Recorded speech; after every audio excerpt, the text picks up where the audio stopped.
And now those are connected. So maybe we will see some power on the screen now. Yes, indeed, we do. So we have another page here. We have Netflix and we have TikTok. Hi there, and welcome to TechPlower, and welcome to the backseat of my Tesla Model 3. In the latest Tesla Model 3, the Tesla Model 3 Highland, and now recently announced Tesla Model Y Juniper, we have a screen here in the back. And we also have that in the Cybertruck. But as you can see here, in my 2021 Tesla Model 3, I don't have a screen here. But for you that really want a screen down here, you're in luck, because there are various solutions to have a screen in the rear on older Model 3s or Model Ys. In this video, I'm going to install and test out this rear screen for my Tesla Model 3, and this one was sent to me by Tlyard. And if you want this kind of screen, you can check the video description and find the link there, and you can even find a discount code that you can use when you buy this screen or any other product on tlyard.com. So let's start by unboxing the screen and see what we get in the box, and then I'll show you how to install it. On the front of the box it says Rear Multifunction Entertainment Display version 8.66 Ultra. I'm wondering if this 8.66 is referring to the screen size, because the screen size of this rear screen is 8.6 inches, and that is actually 0.6 inches larger than the screen that comes with the refresh Model 3. So that's really nice. So there's nothing else exciting on the box. There's some text here that says what's included, but we will see that when we open the box up. So let's do that. Let's lift the lid off and see what we get inside. It's a tight fit. Wait for it. And there it went. So if we put the lid to the side, we have some foam on the top here. Let's remove that. We have a guarantee slip. Then we have a user manual. It's to show you how to use the screen. Seems to be quite extensive, but we'll go through that in the video. So no need to go through the user manual. And then they give us a microfiber cloth. That's really nice. It's marked with Tlyard. So we have something to wipe the screen when it's all filled with fingerprints, which happens with touchscreens. So that's really nice. And then it seems like it's finally the screen itself. So let's try to remove that. Here we are. Remove this box. Before we look at the screen, let's see what we have else in the box. This is just some quality stamp, I guess. And then we have some tools that we can use to install the screen. So let's see what that is about. So we have a spudger tool. That's really handy when removing some panels.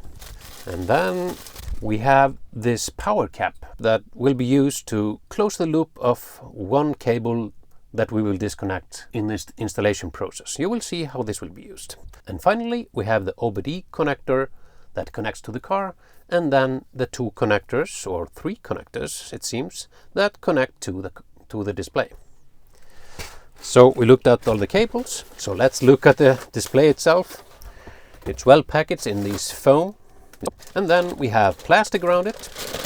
So let's see. Take it out, and this is quite a large screen. Really nice. And at the bottom here we have one USB port for data transfer and one for charging. And then we have these air vents here that can go left and right on both sides. And of course we have some plastic on the screen. We will not remove that right away. And on the back here we have some speakers, and here is the hole where we match the air vents when we remove the current air vents that are on the car.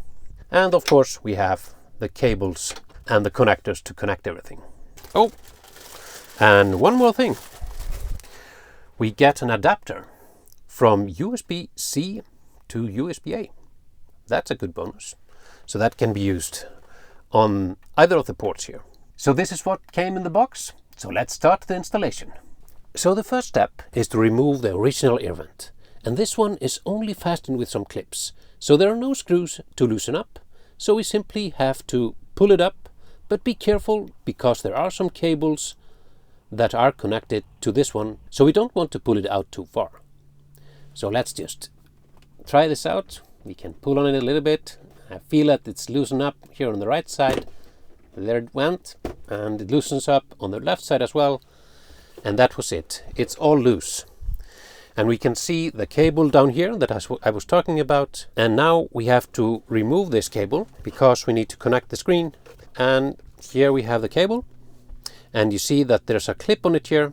So we simply have to lift that clip up. And then the cable should be loose. Like this. And then the whole original air vent is loose. So we can put that to the side because we're not going to use that anymore. But of course keep this one because you might want to put it back if you don't want to use the screen anymore. So let's bring in the new screen. But before we can put this one here, we have to connect the screen to some power.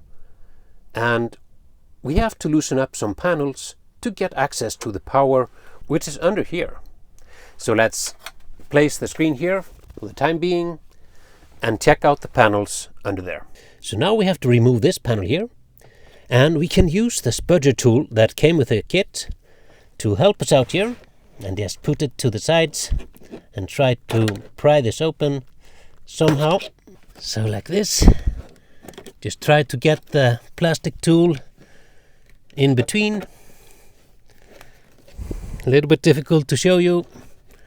So I've got it here, so I can put my fingers on this side and pull it out. So it's loose on this side. So let's loosen it on the right side as well. So we can continue using the spudger tool to get this one open. So let's just go to the right here.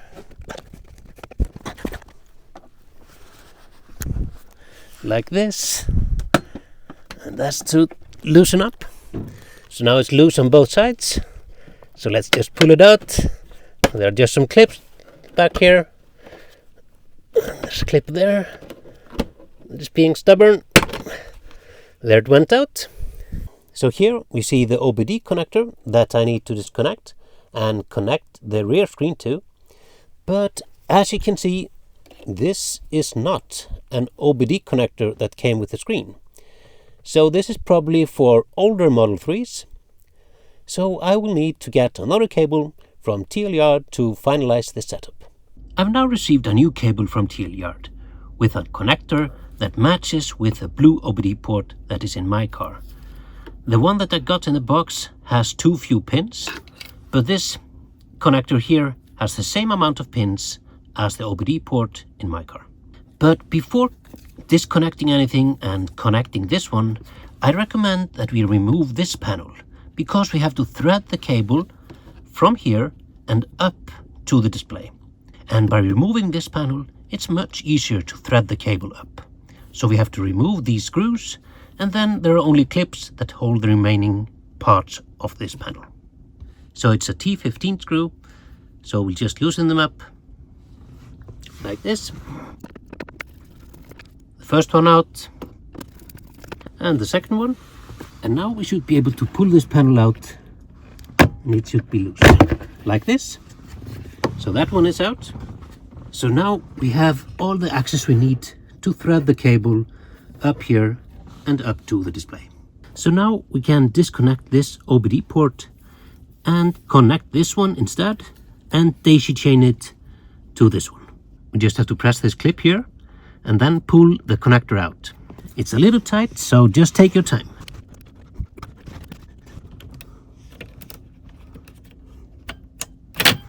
And there it went out. So now we can connect this one here, like so. No, it's the other way around, like this, and that connects and it's fastened. And then we need to put this one in its place, and we should be able to put this one in here and then connect this one in place of the blue one, like this. So now we got the connectors connected, and we've stowed away the other one, and now we have to thread the cable up and connect it to the display.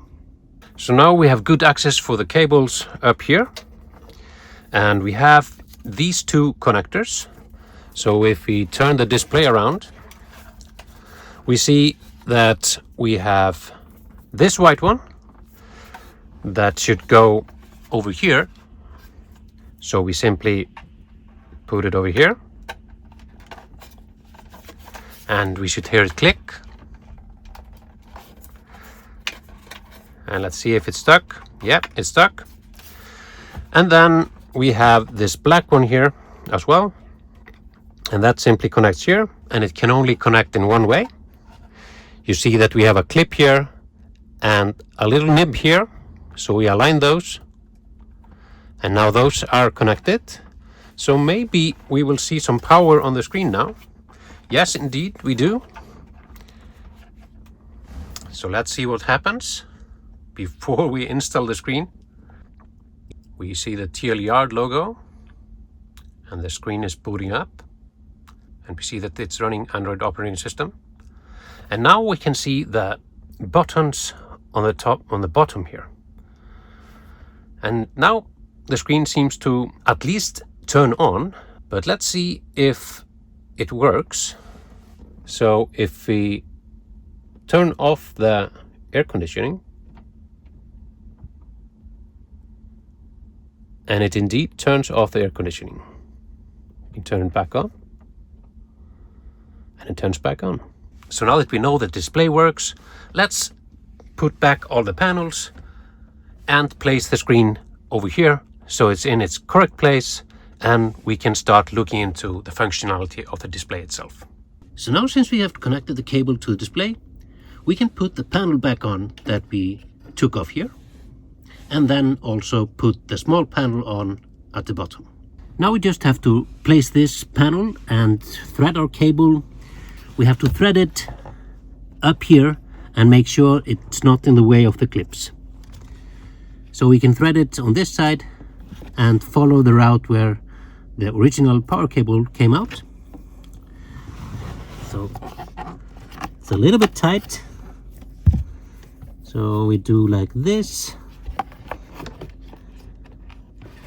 and thread it up here. So now it's going the right way. And then we just press down on the clips that we have here, like this. So this panel has been clipped in, and our cable is going up here and it's not in the way of anything. And then we'll just close the other panel on these cables here and hide those. But now we have to put the screws back in. First one, like that. And the second one, like that. And now we can put the panel on the bottom as well. And that is simply with some clips, like this. Just push it in, and that's in place. So now these panels are all in place and it looks good. So now we can finally place the screen in its place. One more thing before we place the screen. What should we do with this cable that was connected to the original vent? Well, now this cap comes in. It's called the power cap. So since we're not going to use this one, we have to cap it, because this cable is also connected to the wireless chargers in the front. So we simply have to take this one and align it with this tip and place it like this. And now we have capped the power cable here, but now we have to somehow hide this one because we're not using it. So one way is just placing it here, and it should stay there and we don't have to worry about it. So now finally we can place the screen, and there are no screws. It's like with the original vent, it's simply some clips, but we have to make sure that the cables are not in the way of the vent. And since we have some slack on the cables, we have to thread them a little bit down here, like this. And this one can go here. So just thread the cables, take your time, and make sure the cables are not in the way of the vent. And then we simply place it, and it should be aligned automatically kind of with the original clips. So we should just be able to put it in place. Let's see. It's not going in. So let's see what's happening. So maybe the cables are getting in the way of the vent here. So these clips are going in at the top, and then we have these clips at the bottom here that go into these clips. So let's try to align them. Just take your time, no hurry, and let's see what happens here.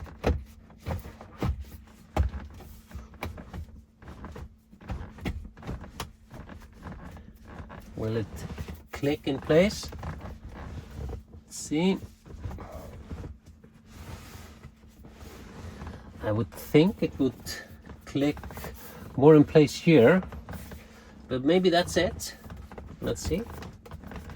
It seems like it's sticking. Yeah, I think this is in place. So here it is, and the screen is in place. And let's take the plastic wrap off for the first time.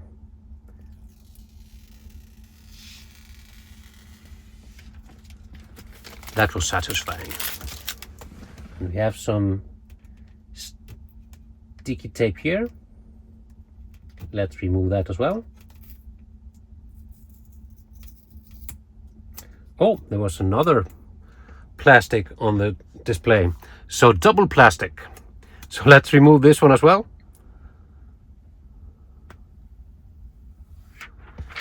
And now we have the screen in all its glory. So now here we have the display with all kinds of functions. So I showed you earlier, we can turn the air conditioning off and turn it back on.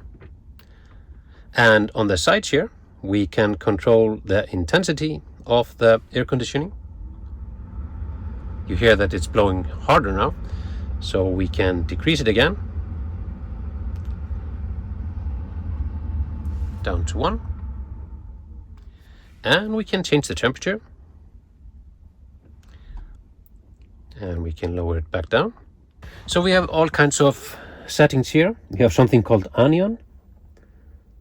Not really sure what that does, but we have keep fans on, we have dog mode, we have camp mode, and we have child lock.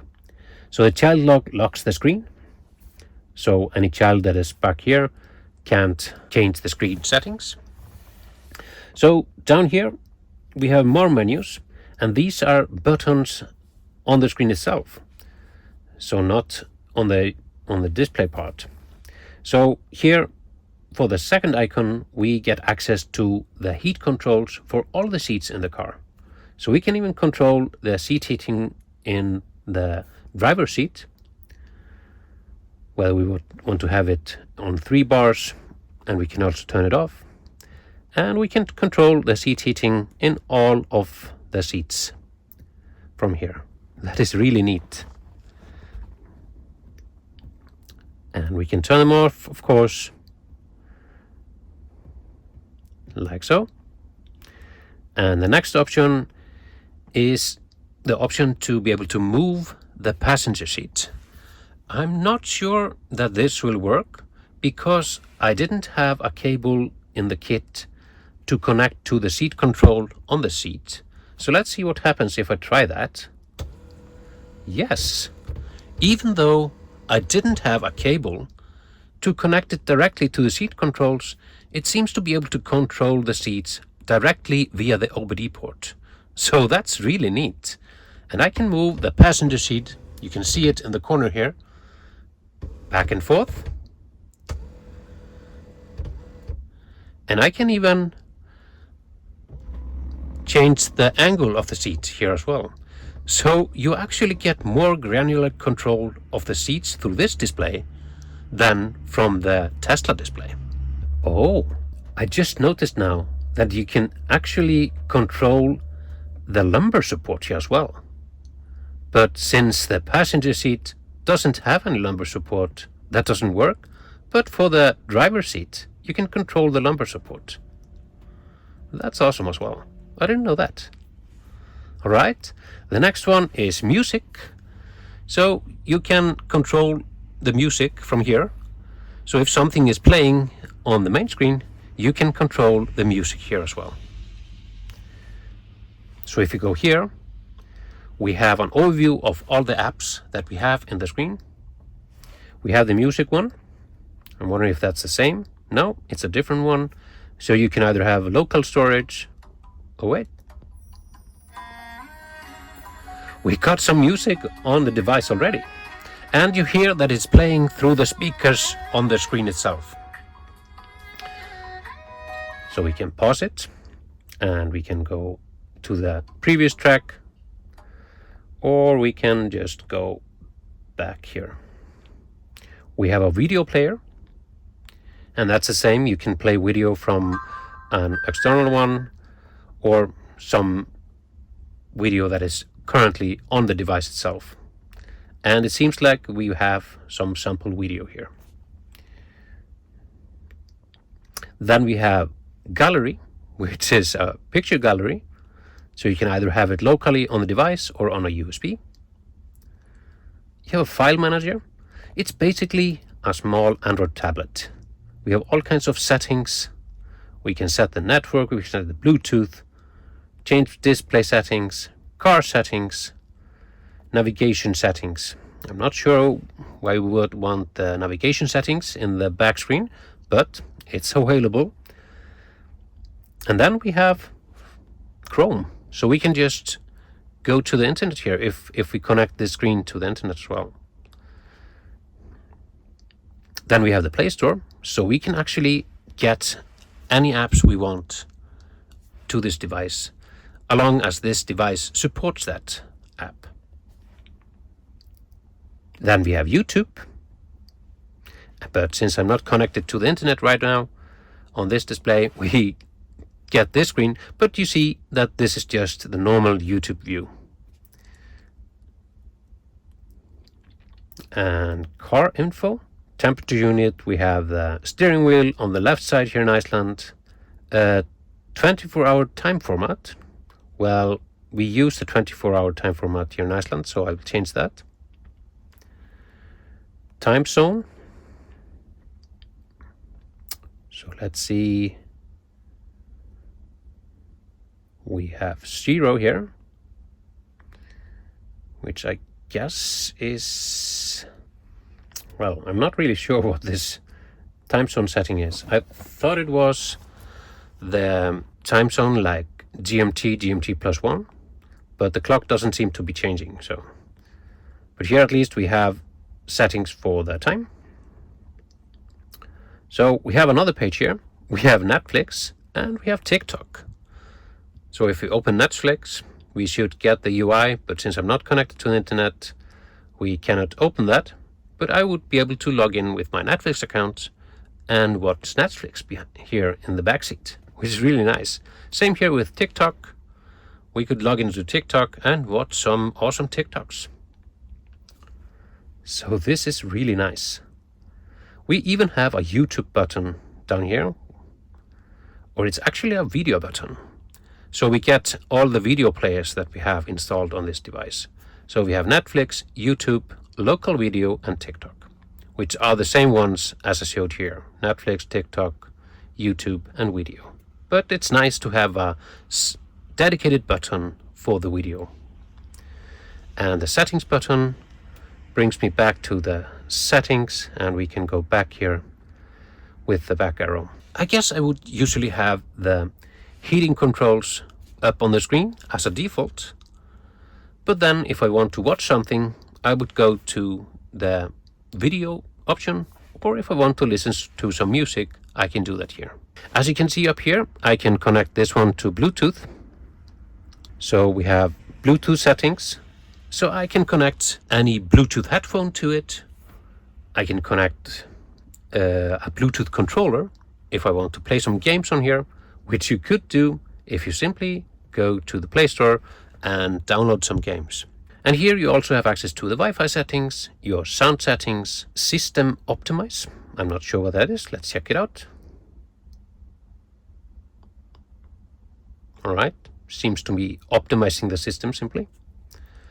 And then we have car settings, probably the same ones. Yeah, same ones as I pressed in the menu overview there. So this is really nice.